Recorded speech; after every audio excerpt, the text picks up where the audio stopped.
الحمد لله رب العالمين، والصلاة والسلام على رسوله سيد المرسلين رحمة للعالمين شفيع المذنبين خاتم النبيين سيدنا ومولانا محمد رسول رب العالمين وعلى آله وصحبه أجمعين.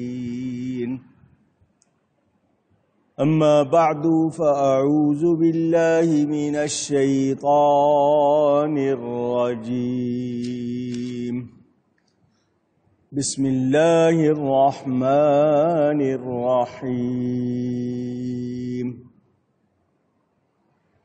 بل اتبع الذين ظلموا أهواءهم بغير علم فمن يهدي من أضل الله وما لهم من ناصرين. صدق اللہ العلی العظیم.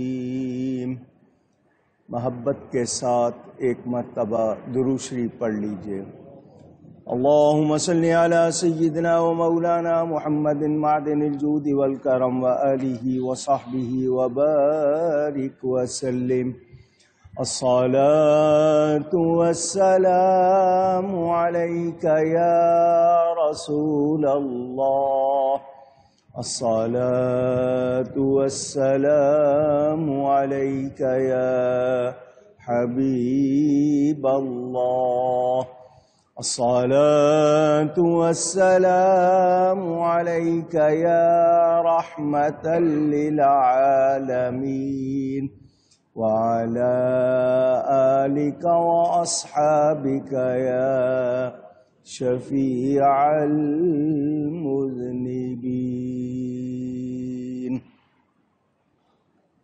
حمد و صلات کے بعد قرآن کریم کی سورۃ الروم کی تفسیر کا بیان آپ سن رہے ہیں. اس سے پچھلی آیت میں یہ بیان ہوا تھا، اللہ تعالی ایک کہاوت بیان فرماتا ہے، خود تمہارے اپنے حال سے کیا تمہارے لیے تمہارے ہاتھ کے مال غلاموں میں سے کچھ شریک ہیں؟ اس میں جو ہم نے تمہیں روزی دی تو تم سب اس میں برابر ہو.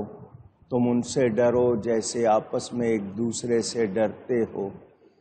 ہم ایسی مفصل نشانیاں بیان فرماتے ہیں عقل والوں کے لیے. اس حوالے سے آپ کو بتایا تھا انسان اپنے ہاتھ میں خود سے کچھ نہیں، اس کے ہاتھ میں اس کا اپنا کچھ نہیں. اس کو بندوں کے ساتھ مشارکت گوارا نہیں ہے. جو مال اللہ نے اس کو دیا ہے، جو کچھ دیا ہے، ایک بندہ اپنے ہاتھ میں جو کچھ رکھتا ہے حالانکہ اپنا نہیں ہے مگر اس میں کسی اور کی شراکت گوارا نہیں کرتا، تو اللہ تعالی کا کسی کو جز بنانا یا اللہ کا کسی کو شریک ٹھہرانا، یہ کیسے سوچ لیتے ہو؟ اپنے مال کے لیے تو بہت زیادہ پوزیسو، بہت زیادہ خوددار بنتے ہو، تمہارے پاس تمہارا اپنا ہے کیا؟ اس کے باوجود تمہارا حال یہ ہے، تم اپنے جیسے لوگوں سے خوف زدہ ہوتے ہو کہ وہ تمہارے سامان میں، مال میں تمہارے ساجھی ہو جائیں۔ یاد رہے، یہ چند روزہ جو چیزیں تمہارے پاس ہیں یہ تمہارا پیدا کردہ بھی نہیں۔ اپنے جیسے انسانوں کی شرکت پسند نہیں کرتے تو پھر اللہ کی ذات میں کسی کو شریک کیوں ٹھہراتے ہو؟ عقل والا ہو تو سوچے، غور کرے۔ اس حوالے سے کچھ ضروری باتیں آپ تک پہنچا چکا۔ اگلی آیت میں اللہ فرماتا ہے، بَلِ اتَّبَعَ الَّذِينَ ظَلَمُوا أَهْوَاءَهُمْ بِغَيْرِ عِلْمٍ، بلکہ ظالم اپنی خواہشوں کے پیچھے لگ گئے بغیر جانے۔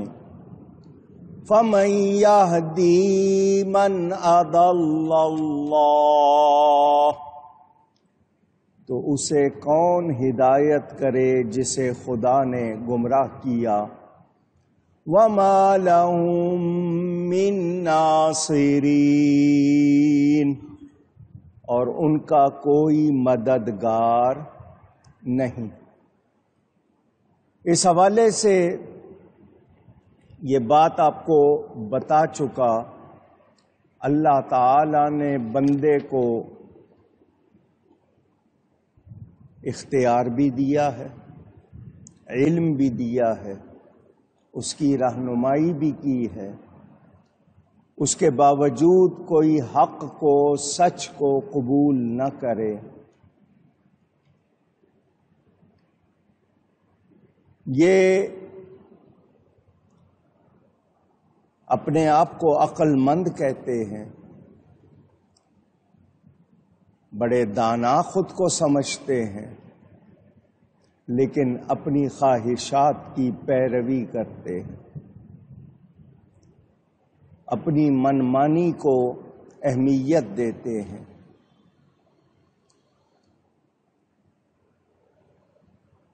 اپنے کرتوت میں ایسے جاہل ہیں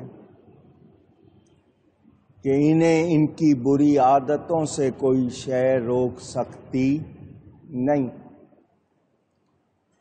اس لیے کہ عالم، جاننے والا جب انسانی خواہش کی پیروی کرتا ہے تو اسے اس کا علم روک لیتا ہے، لیکن یہ ایسے جاہل ہیں کہ ان کی بری عادت نہیں جاتی، یہ اس کے پیچھے ہو جاتے ہیں۔ جسے اللہ تعالی گمراہ کرے پھر اسے کون ہدایت دے سکتا ہے؟ اتنے لفظ سن کر کوئی یہ کہے کہ اللہ نے گمراہ کیا ہے تو بندے کا کیا قصور، تو میں اس کا جواب دے چکا۔ جب اللہ تعالی بندے کے اپنے اختیار پر گمراہی پیدا کرتا ہے تو اس کا کوئی ہادی نہیں۔ کیا مطلب؟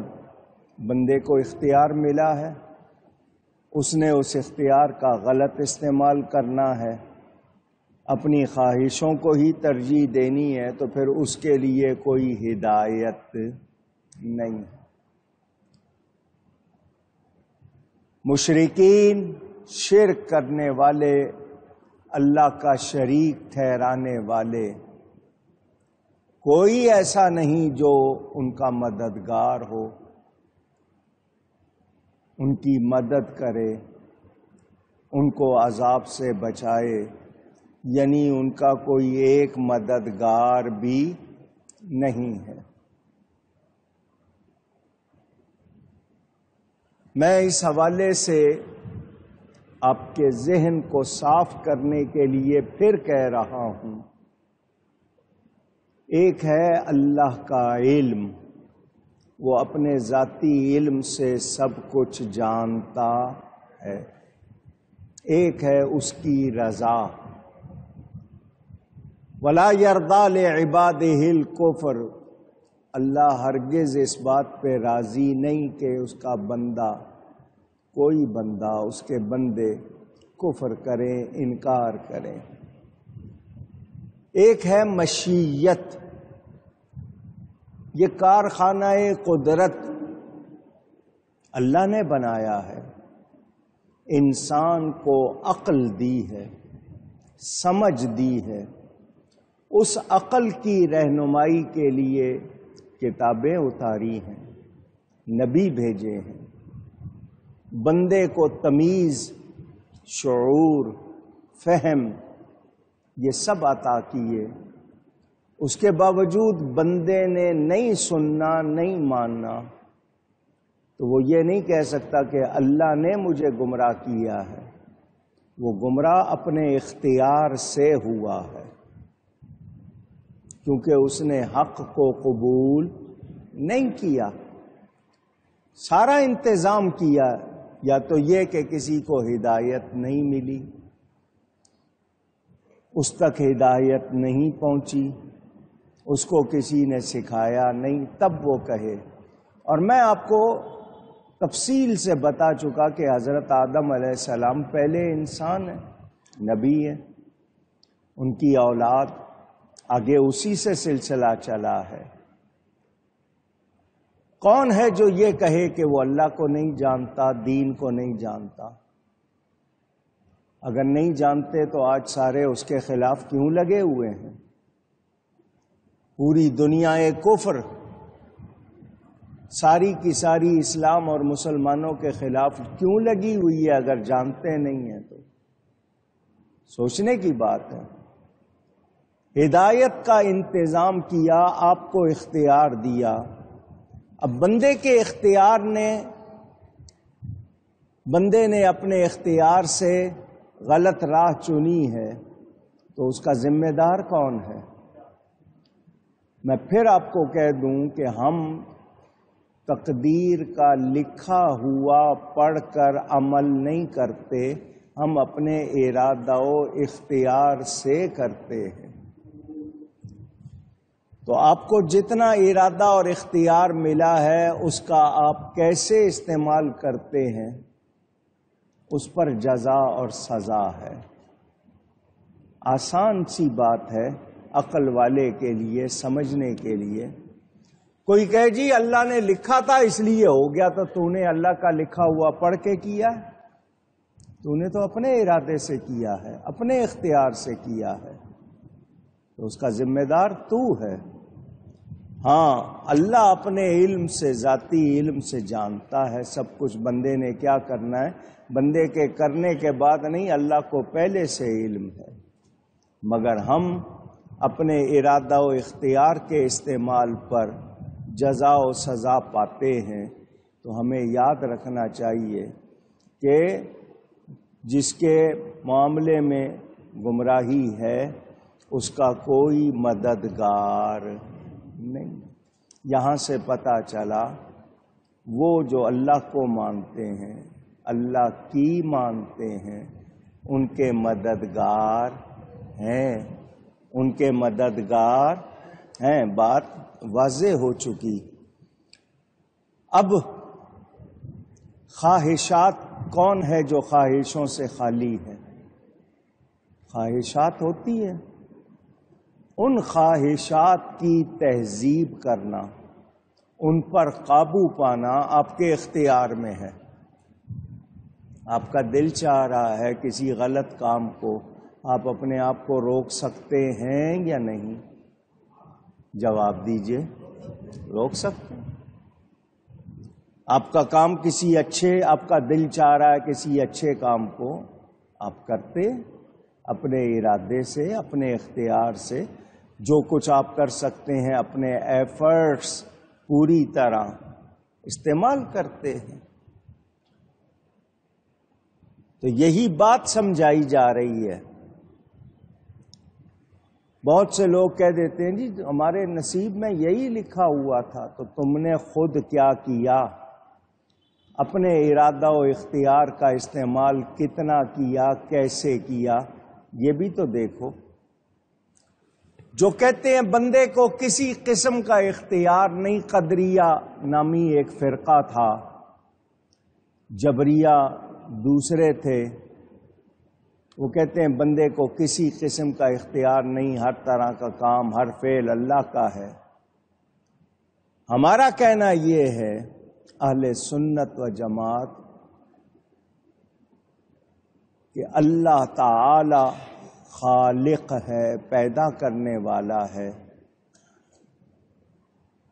ہدایت دینے والا، ہدایت کا پیدا کرنے والا اللہ تعالی ہے،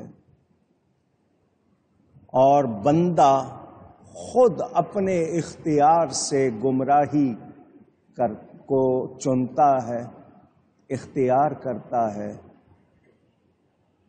یہ یاد رہے، اگر کوئی بندہ عقل سے خالی ہو، سمجھ سے خالی ہو، وہ اگر کوئی غلطی کرتا ہے تو دنیا بھی کہتی ہے اس کو پتہ نہیں ہے، لیکن جب بندے کو اختیار ہے اور اس کی رہنمائی بھی کی گئی ہے، حلال حرام غلط صحیح بتایا گیا ہے، اس کی طاقت دی گئی ہے اس کو پہچان کی، سمجھنے کی، اس کے باوجود پھر وہ غلط کرے، تو یاد رہے ایسا بندہ اپنے اختیار سے غلطی کو چن کر اپنے آپ کو بے یار و مددگار بنا لیتا ہے، پھر اس کے لیے کوئی مددگار نہیں ہے۔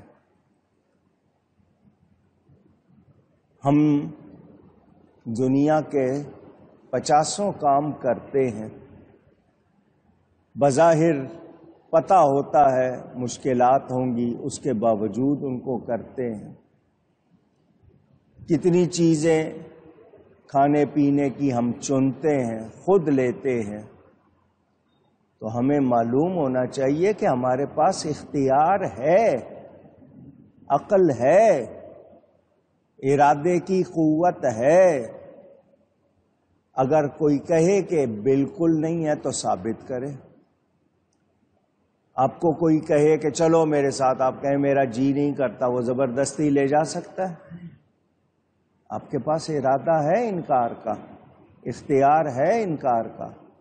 اسی طرح اقرار کا بھی ہے کہ اچھا ٹھیک ہے چلو کرتے ہیں، تو اختیار آپ کو ملا ہے، جتنا ملا ہے اسی کا استعمال آپ کو جزا اور سزا کا مستحق بناتا ہے، لہذا غلط فہمی کی کوئی گنجائش نہیں ہے۔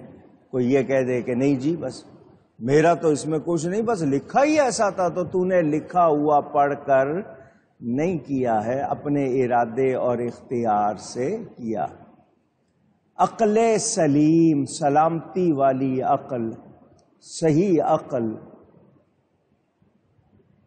اگر آپ کو ملی ہے تو آپ اس سے خود فیصلہ کرتے ہیں، نہیں آگ میں ہاتھ ڈالوں گا جل جاؤں گا، بجلی کی ننگی تار کو چھوؤں گا کرنٹ لگے گا۔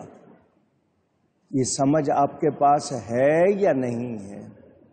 تو جو لوگ دنیا کے معاملے میں اپنی عقل کو استعمال کرتے ہیں، دین کے بارے میں کیوں نہیں کرتے؟